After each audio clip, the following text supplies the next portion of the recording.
Hello and welcome to another edition of the weekly lineup show here at Sports Ethos. I'll be going solo today. My name is Steve Vidovich. You can find me on Twitter right there at Steven Vidovich. Um, First off, this week I'm going to run through the schedule as I do every week. If you guys have any questions related to fantasy basketball, whether it be redraft, auction, 9 cat, 8 cat, points league, dynasty league. Always love talking dynasty as well. Feel free to post them in the chat and I'll get to them after we go through a little bit of the schedule this week. Something that's changed in recent weeks with the NFL coming to a close is that the NBA is trying to take over that Saturday slot. So Saturdays are having quite a lot more games. Volume of games have definitely gone up on Saturdays. That and Wednesday are going to be the highest volume games this week. We have anywhere from 5 to 9 games, so a very balanced schedule this week. I posted a couple articles in the chat here. If you guys want to go check out really good weekly articles to get you prepped for the week ahead from Sports Ethos, a couple of our great writers, Derek and Jeremiah, put those together. So in terms of we got 16 teams on a 4-game week. We got 12 teams on a 3-game week, and then we have 2 teams on the 2-game week. So definitely want to avoid your 2-game week fringe guys in weekly lineup settings. Those are going to be the Boston Celtics and the Utah Jazz on 2-game weeks. The 4-game week teams that don't have any back-to-backs, it's going to be the Minnesota Timberwolves, the Orlando Magic, the Philadelphia 76ers, and the Toronto Raptors. So again, that's Minnesota, Orlando, Philadelphia, Toronto. All of those teams have 4 games weeks, none of them coming in a back-to-back situation. So definitely want to target those guys. If a guy like Precious Achiuwa is still sitting on the wire, he's looking like a really great ad this week, not only because he's probably going to get more and more opportunity as the season goes on along. OG Anunoby recently got hurt on Friday against the Warriors. So Achiuwa is one example of a guy that's looking at a really nice week schedule-wise.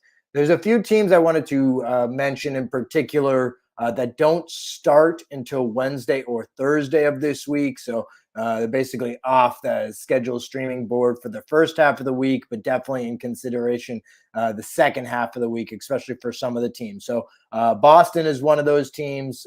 They don't play until Wednesday, and so they're definitely a team. And then because they only have 2 games this week, they're a team you definitely want to avoid for streaming purposes. The other teams that don't play until Wednesday or Thursday, Houston Rockets and the Memphis Grizzlies don't play until Wednesday of this week, whereas the Indiana Pacers, they don't play until Thursday. So anybody who's been streaming TJ McConnell in particular, he's probably a drop at this point in really competitive leagues. If you want to get out, let's say Precious Achiuwa is sitting on the wire, you don't need the assists as badly as you maybe need rebounding help and field goal percent help. I think a swap of McConnell for Achiuwa makes a lot of sense. Indiana doesn't play until Thursday. You got to figure that Halliburton's not going to play both of that back-to-back set they have on Thursday, Friday.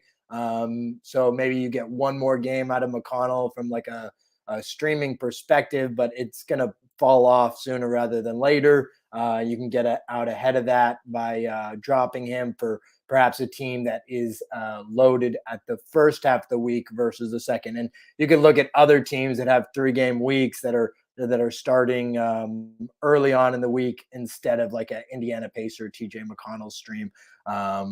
Those are definitely the notes for this week. We don't have any really light days.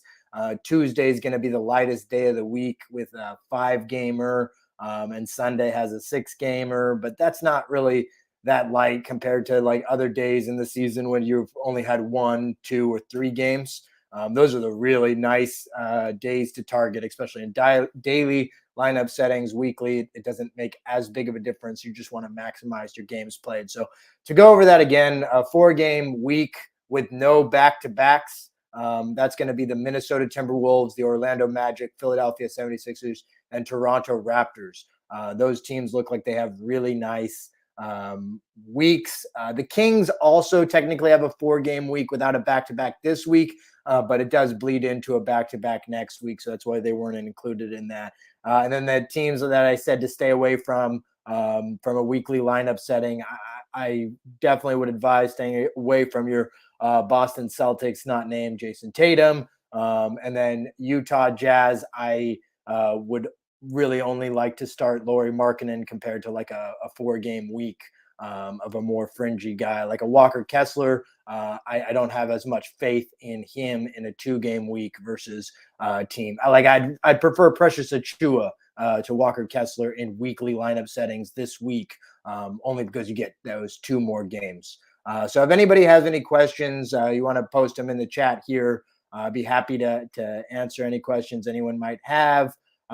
It's interesting how it seems like streamers have kind of stopped. There hasn't been as many big injuries in the league of late. I know Anunoby went down on Friday, and Alperen Sengun was out. Şengün was out with an illness over the weekend, but nothing too crazy has happened from an injury front. So it seems like streaming options have become a little bit more fickle than they've been, over the last month or so, or maybe even a couple of months when it seemed like you had just so many streaming options. Something I do on Twitter every weekday is I like to give out a couple of like guys that are on less than 9% of Yahoo rosters. And the guy that I seem to be perpetually giving out because his roster percentage doesn't increase, and he just seems to consistently hover around that like top 120 value. Not a lot of upside to be had, but it's going to be Kenrich Williams of the Thunder.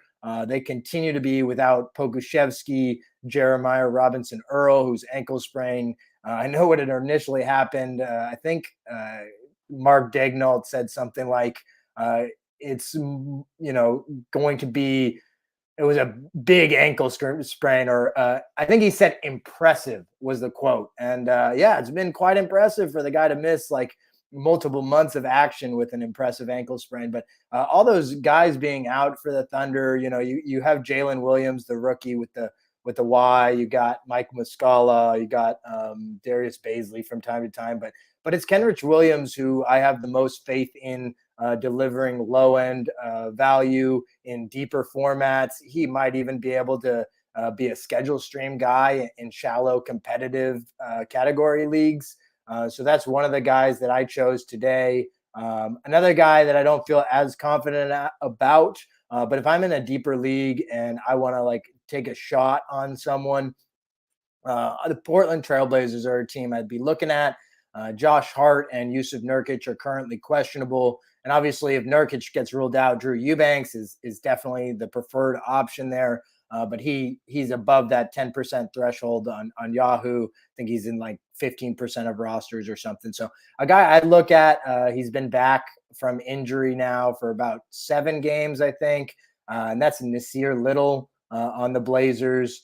I think he could be in line for some additional opportunity. They do believe in him, and I think they want to continue to see his role grow. The injury definitely slowed down his progress this season, but I could see him exceeding value tonight, especially if Josh Hart gets ruled out. So again, those two like deep leak, I call them dark horse streams. Kenny Hustle, Kenrich Williams, who I just continuously have a love affair from a streamy perspective. And then I kind of like Nasir Little for maybe hopes for a block, 3 to 6 rebounds, maybe a couple assists, good field goal percentage, maybe 1-3. Nothing, crazy in terms of production. That's why it's more of a deep league option. But in really competitive category leagues, perhaps he has a chance to exceed value. I wouldn't take a shot at it in shallow leagues. Whereas Kenrich Williams, I think I might. I really do believe in Kenrich Williams. He's an impactful player. He seems to impact winning for the Thunder. And while they continue to be banged up in the front court and people don't he doesn't have any name recognition in fantasy sports or within the NBA circles of, casual fans. So definitely look at those two guys for deep league streams. I'll get to your questions if you guys have any questions. Also, like and subscribe to this show. Not only do you get this show, but you get the legendary Dan Brespers. He is doing his live podcasts on YouTube in the morning whenever he can. I know he did one this morning. So that's just such a great opportunity for you guys. So definitely like and subscribe. Another cool thing that we got going on that I'll promo real quick is we got a mock trade deadline happening at SportsEthos. So definitely go check us out. It's at SportsEthos on Twitter, and you can go and take a look at all of the mock trades that have gone down ahead of the actual trade deadline. We're wrapping that up a week from the trade deadline. So February 2nd is the deadline for our fake general managers to go ahead and make the trades. It's a really fun exercise. You can disagree, agree with the moves. Go check out what your team has done if they've made any moves. Now to get into your questions, we got a question from Kenneth here. Should I accept Kristaps Porzingis for Scotty Barnes and Clint Capella? He says, Scotty's playing to his potential now and might produce even more after the trade deadline, but has a bad playoff schedule.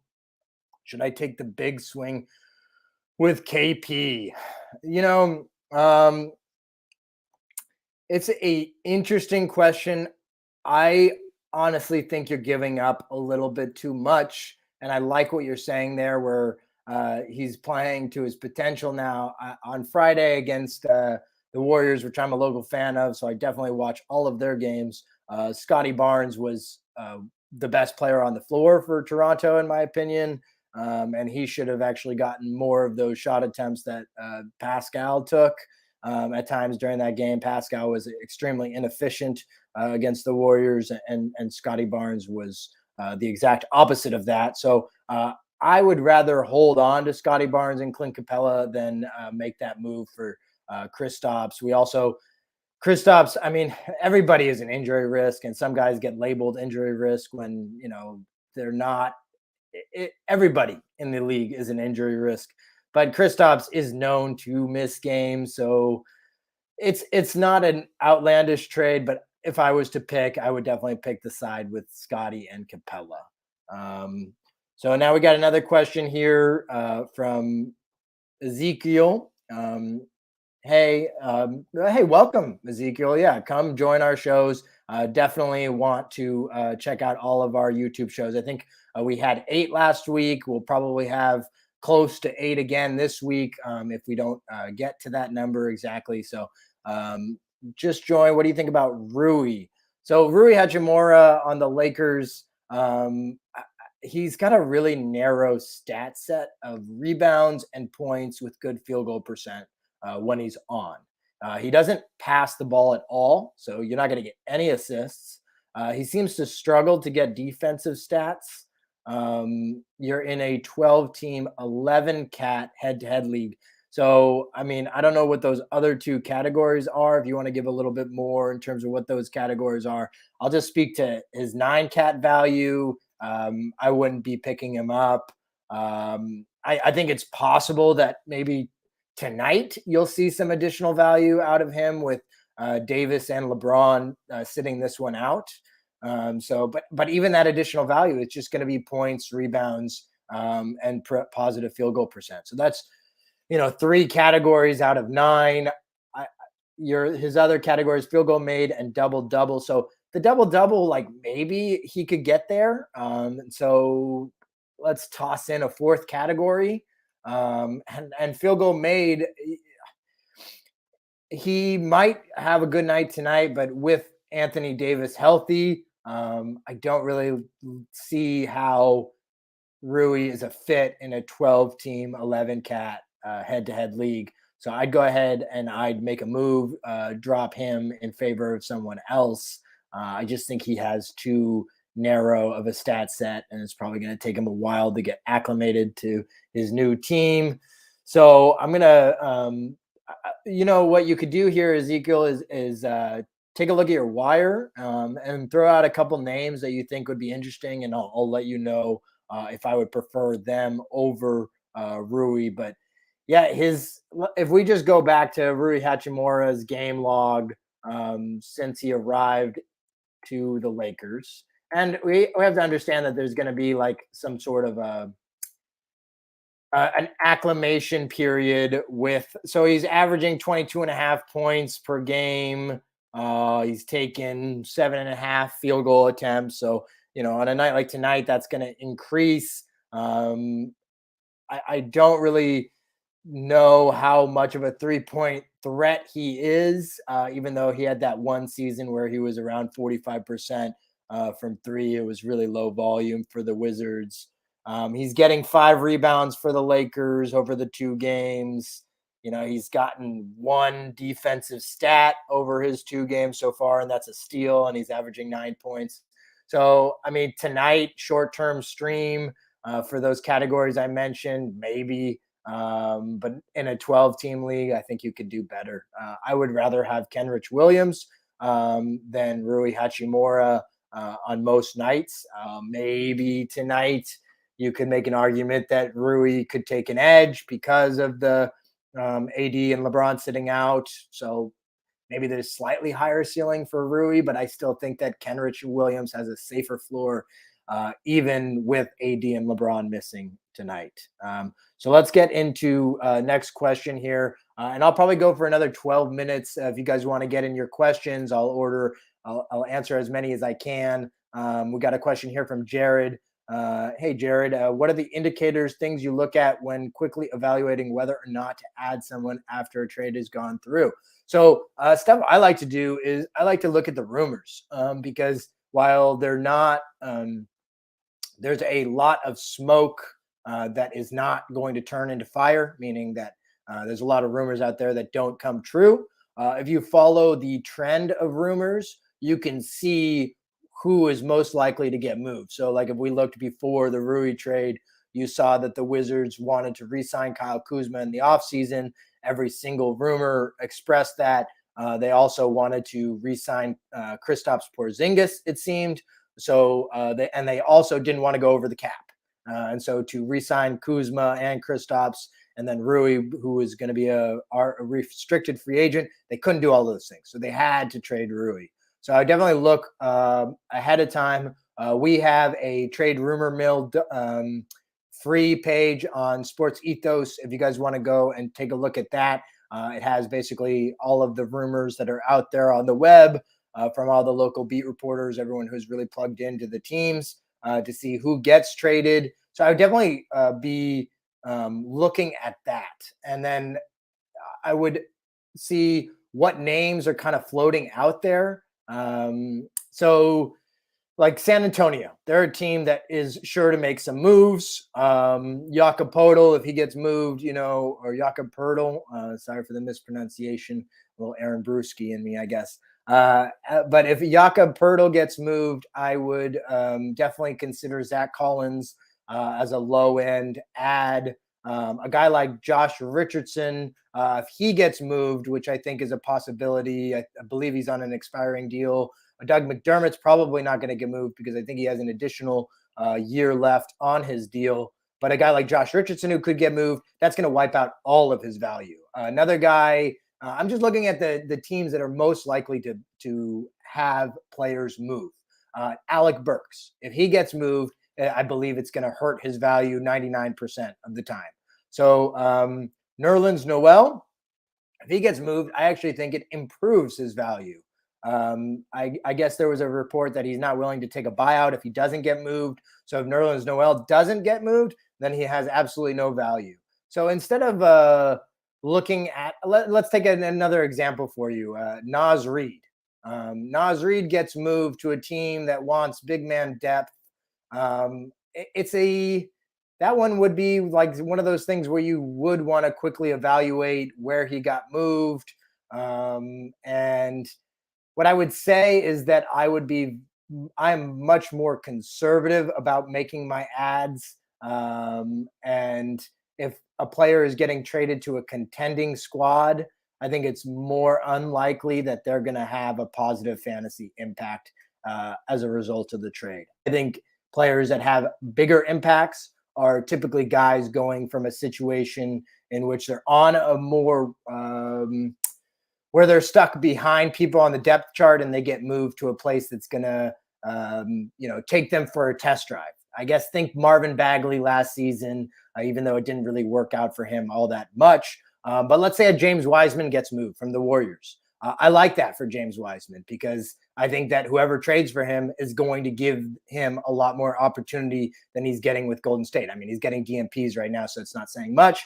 But I guess I think I talked a lot in circles there, Jared, but I would do two things. I would look at the rumors ahead of time so you can get a sense of what could shake up, which then you have a head start on what pickups you would make. And then I'd be very conservative about guys moving to contenders and much more aggressive about guys moving to rebuilding teams. That's how I would sum up what I said there in a long-winded circle, I guess. So let me get to Mark's question here. What are the best tools you use to project each week's head-to-head categories and decide streaming cats? I use Fantasy Basketball Wizard Chrome add-on and Fantasy Falcon. Any other tips on choosing streams? I think that's a great idea, what you got going on there. I mean, what I do myself is I actually just look at Basketball Reference and Basketball Monster. Those are my two main resources. I look at Basketball Reference to look at game logs. I look at Basketball Monster to see like a 2-week period of sample size. But Basketball Reference is kind of like my big thing. I'll even go into games to look for garbage time because sometimes you get deceived by, we can't watch all the games all the times, but you can get deceived by a box score by just looking at it without looking at what happened within the game. So blowouts can definitely impact values on Basketball Monster. That's why Basketball Reference would be my go-to. Streaming categories in a given week. Yeah, I'd look at Basketball Monster, look over the last couple week period, look at who's doing well in a certain category that I think I need help in. I typically don't stream at the beginning of the week. I'll stream towards the end of the week. But those two websites are my go-to sources for news. It takes a little bit longer because you're looking through game logs on Basketball Reference, but that's what I would do myself there. And hope that was helpful. Let's get to Ezekiel. If you guys have any last-minute questions, feel free to get them in. And then again, like and subscribe to this. When you do so, you get access to all of our other amazing content here on YouTube that we're building out. Dan Besbris, I think he was live this morning answering questions, doing his live pod on YouTube for you guys. So definitely go and like and subscribe. You get also the rest of the content that we're doing here. We got baseball coming up, football off season, lots of things happening. So yeah, no problem, Ezekiel. Add the question, guys on the wire: Bull, Josh Richardson, Chris Boucher, Pat Williams, Jalen McDaniels, Dante DiVincenzo, Mark Williams. And to go back to his league setting, he's in a 11-cat, 12-team head-to-head. The other categories being field goal made and double-double. I'm taking Mark Williams. I'm making that add definitely over Rui. I would add pretty much all of these players before Rui Hachimura, and Mark Williams is definitely my top choice among the bunch. He is definitely a second half breakout candidate. Mason Plumlee is another guy that could get moved from Charlotte. You'd have to think that is a strong possibility. If that happens, Mark Williams is a full go. He might even with Mason Plumlee, he could still have enough value. And the other guys, I would think about Pat Williams, maybe lower end, Dante DiVincenzo, lower end. I think Wiggins coming back, though, hurts Dante. Mark Williams is the slam dunk out of those. I would definitely go and pick him up now if he's available in your league. So Jared's asking, what kind of leagues am I currently in? What format is my favorite? So I love Dynasty. That's my favorite league. I have one Dynasty league that I took over 3 or 4 years ago. And I absolutely love that format. If anybody here doesn't play Dynasty, I highly recommend it. you get to keep your players for multiple seasons. Makes you feel, us nerdy fantasy basketball folks, it gets you as close to the feeling of a general manager, even though what you're doing is way different, way easier than what an actual NBA general manager is doing. But those I play in exclusively 9-cat, and I'm in a deeper dynasty leagues are my preference. I think that it opens up the board a lot more. So I'm in a 20 team, a 24 team, and a 30 team dynasty 9-cat league. I'm also in 9-cat redraft, daily lineup settings for the most part. I'm in one weekly lineup setting that's a very deep 30 team league.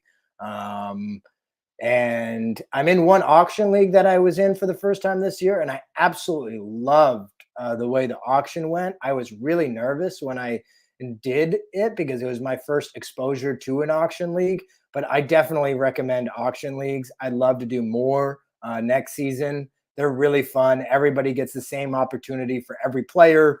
We started out with $200 in budget, and you have to kind of figure out what that window is of how much you'd want to spend on a player. I made some good plays, some questionable plays. Picked up Steph Curry was my most expensive guy in that format. I got Zach LaVine for a decent discount because of the knee concern. Zion Williamson was another big name I got, and Cade Cunningham was the last big name I got. I know, tear coming down my face for that one. But that league, I'm still in contention. I did a lot of like low end guys, Zach Collins, Josh Richardson. I think I got Jalen Williams for a couple bucks. So definitely my first time doing auction, but I highly recommend auction and dynasty. Obviously 9-cat redraft is a lot of fun as well. But dynasty and auction leagues are absolutely a blast. I'd love to play in more auction leagues going forward after the exposure this year. I think auction is better than a standard snake draft. I really believe that. I think that that's true about fantasy football, and I'm believing it to be true of fantasy basketball this year because everybody gets the same opportunity to grab a player. Before the season started, before my first auction league, I'll go into a little bit more detail for you. Not sure how much this is interesting, but before the draft, I actually came up with like a system of how much I would spend on a certain guy. And that prevented me from getting most of the guys, especially the ones that went off the board first. Like a Jokic, I think, was towards the beginning of the draft. A Doncic was to the beginning of the draft. And yeah, I raised the price on the guys because I made bids, but I definitely did not get as many of the big name guys as I thought I would. I think getting Steph Curry, I got him for I think like 63 or 64 of the $200 I had in Fab. And I think after getting Curry, LaVine, Williamson, and Cade, I had basically no money left. And so then I just worked on the fringes after that and got some decent value, enough to be in the mix in the playoffs. That would be my recommendation. Anybody here who's listening who has not done an auction league, highly recommend it. Anyone who wants to operate a fantasy league that doesn't end after the playoffs, try Dynasty. Dynasty is maybe even more active in the off season than it is during the regular season because everybody is trying to shake up their team and get as much value as possible by projecting. And you have to do a lot more projecting in Dynasty than you have to do in redraft. So definitely those are my two recommendations for anyone interested in fantasy basketball. I think auction league just puts you more to the test, and Dynasty gives you a better sense of projecting forward of a player's ability, talent, skill set. I'll do a little brag here. If anybody here does play Dynasty, one piece of advice I have in deeper Dynasty leagues is people don't value second round picks enough.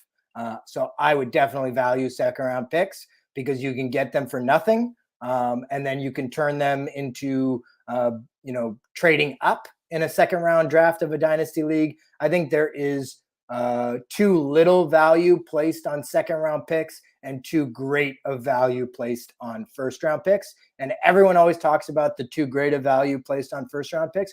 No one talks about the second round picks having too little of value. So if you do play dynasty, that's my take there. For instance, I got Walker Kessler in a second round draft of a dynasty league because I traded up, was looking at his name on the board and really needed a big man with potential. Did I think that he was going to be this productive this quick? No way. But I definitely value second round picks more than many of my league mates. And I think it's benefited my team in recent seasons. Now, last question, and then I'm going to get out of here, is from Hassan here. Bull, a must roster player. Probably not a must roster player at this point. I would love for that to change. If we look at his recent game log, the opportunity has been going down. The amount of bodies in Orlando hurts his chances. So must roster player rest of season, no. Must watch list player rest of season, yes. And Bull versus Jonathan Isaac, I'll take Bull over Isaac in terms of must watch list player rest of season. But must roster, no, not at this time, unfortunately. And then I'll get to a couple last ones if you guys want to squeeze them in, and then I'm going to head out of here. Anthony Simons or Klay Thompson, rest of season. I would love to say Klay here. I think that Klay probably has a slightly safer floor. Klay has a safer floor. Anthony has a slightly higher ceiling. So take that for what you will. I guess if I had to pick, I guess I'd go Klay for the safer floor. But I do think that Simons has a higher ceiling. Again, this is week 16 fantasy NBA week 16, the weekly lineup show. Perhaps Dan Besseris will be back tomorrow with another live version of his podcast that he does. Definitely want to tune in for that. So go ahead and like and subscribe to this. And if anybody is craving some trade deadline stuff, we got some mock trades that have happened. Some big names have been on the move, like Fred VanVleet. And this is a mock trade deadline. Fred VanVleet got on the move. We had a monster all-star get moved, but I don't know if that deal is completed yet. This is our mock trade deadline that we're doing on SportsEthos. If you want to go take a look at some of the results of that mock trade deadline, definitely go check out at SportsEthos. On Twitter, you can find me at Steven Vidovich, spelled like Stephen Curry, best shooter of all time. And I guess you guys can tell I'm a little biased here, but yeah, until next week, I believe myself and Joe Orrico will be back for week 17. Thanks everybody for watching and listening, and good luck on your big fantasy win this week. All right, bye-bye.